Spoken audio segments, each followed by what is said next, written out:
Gandang umaga po sa inyong lahat. Last year, April 16 to 17, I was very blessed to have the opportunity to visit Fatima in Portugal.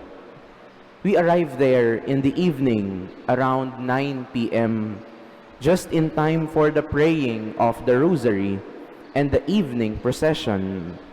It was a weekday, pero sobrang daming tao. I was also very happy while praying the Rosary because there was a part when the three Hail Marys were prayed in Tagalog, in Filipino. Nakakatuwa, nakaka-boost ng devotion sa mahal na ina at nakaka-proud maging Pilipino. The next day, early in the morning, I was able to celebrate Mass in one of the chapels near the apparition site.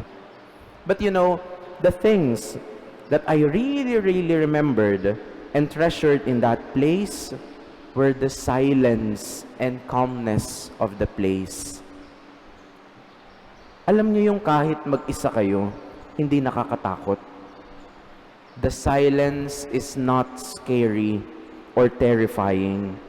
The place is not eerie, and the atmosphere is not creepy.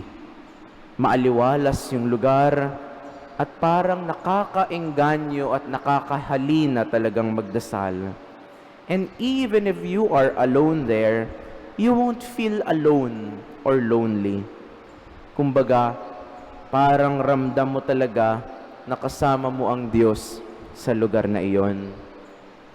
My dear friends, today we celebrate the memorial of Our Lady of Fatima.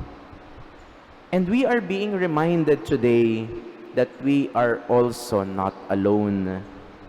And maybe that is also God's message and reminder for us today.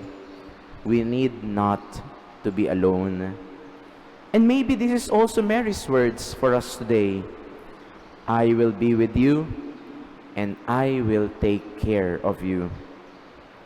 Surely, many of us carry much burdens in our hearts right now.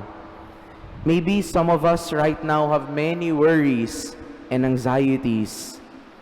Yesterday, a very young woman approached me and asked me to bless her, saying that she has a thyroid cancer. I was saddened by what she said, and as she asked for blessings and prayers, I can almost read the desperation and sadness in her eyes. What I can only do is ask the Blessed Mother to intercede for her. Dear friends, today, our Blessed Mother, Our Lady of Fatima, is reassuring us that she will be with us and she will stay with us, just as He promised the people in Fatima. Like Jesus, may we also say in our hearts and prayers, I am not alone because the Father and my Mother Mary is with me. Amen.